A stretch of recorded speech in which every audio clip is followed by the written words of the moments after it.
এই জান্নাত দেখো বাবু হয়েছে, বাবুর জন্য তো কোনো গিফট আনতে পারি না, দেখো ছোট একটা গিফট আনছি। হ্যালো এভরিওয়ান, আসসালামু আলাইকুম। আশা করি সবাই ভালো আছেন এবং সুস্থ আছেন। আপনাদের দোয়ায় আমিও ভালো আছি। আপনারা অনেকেই জানেন যে মিথিলা রাখি আমাদের বাসায় আসছিল, আর মিথিলা যেহেতু ফার্স্ট আমার বেবিকে দেখে, যার জন্য কিন্তু বেবির জন্য গিফটও নিয়ে আসছে। আর এই গিফট খোলা নিয়ে দেখেন তাও ওদের ঝগড়া, মানে বারবার বুঝাচ্ছে গিফট আনছিস তো, এটা তো খোলার আমাদের দরকার না, ওই খুলবে, ও বুঝাই দিবে, ওই সব করবে। যাই হোক গাইস, গিফট গুলো কিন্তু অনেক কিউট ছিল।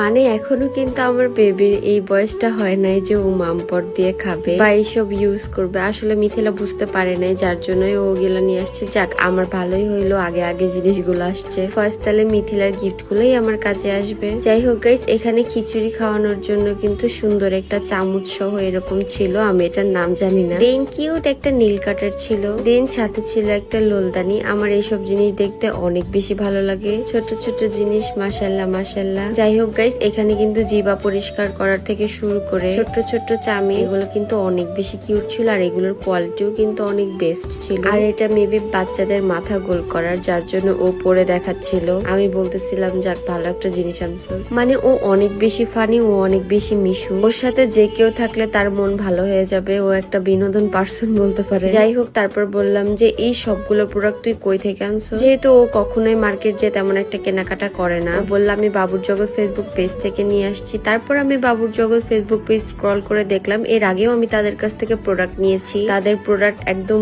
Best quality. তোমরা যারা এগুলো বেবি প্রোডাক্ট অর্ডার করতে চাও তারা কিন্তু অবশ্যই বাবুর জগৎ ফেসবুক পেজ থেকে অর্ডার করতে পারো। তোমাদের সুবিধার্থে বাবুর জগৎ ফেসবুক পেজ আমার ক্যাপশনে মেনশন করা থাকবে। দেখুন গাইস, একটা গিফট নিয়ে তার কি একটা অবস্থা, ওই গিফট গুলো নিয়ে কি যে শুরু করছে। মানে আমি যদি এই জায়গায় র ভয়েস দিতাম তোমাদের অবস্থা খারাপ হয়ে যেত হাসতে হাসতে। আখি তো হাসতে হাসতে উঠে গেছে ভাই, এত খারাপ অবস্থা। মানে আমাকে বলতেছিল আমি নাকি কিছু বুঝি না, এই জন্য একটা একটা করে প্রোডাক্ট সব বুঝাই দিচ্ছি যে এটা এইভাবে খুলে ধুইতে হবে, এটা এইভাবে ওভাবে করতে হবে। মানে ওই সব ওকে দেখে মনে হচ্ছে যে আগে 2-3টা বাচ্চা পাইলা তারপর আমার কাছে আসছে। আসলে এরকম সবাই মিলে একসাথে হয়ে কোনো একটা জিনিস নিয়ে এরকম আনন্দ করা এটাই স্বাভাবিক। আমরা যদি একসাথে হই তখন সবসময় এইভাবে বাচ্চাদের মতো কথা বলতে থাকি, হাসতে থাকি, এনজয় করতে থাকি, এটাই হচ্ছে কথা। আর এখানে ভাবলাম আমি একটু সুন্দর করে ভিডিওতে দেখাবো, আর ওরা আমাকে দেখাইতেই দিল না। মানে আমাকে পুরো জোকার সাজাই দিল। ভাই এটা কোনো কথা? মানে আমাকে যে কি পাইছে ওরা, মানে কিছুই বলার নাই। এখানে মনে হচ্ছে আমি একটা খেলনা পুতুল, ওরা আমাকে যা না তা করে সাজাই দিচ্ছে। বা কম মজা নেয় নাই ভাই আমার নিয়ে, কি একটা অবস্থা করছে গাইস। আমাকে দেখে অবশ্যই কমেন্ট করে জানাই দিবেন যে কেমন লাগছে। আগে ছিলাম মেকআপের জগতে, এখন আসছি বাচ্চাদের এরকম প্রোডাক্টের জগতে। যাই হোক গাইস,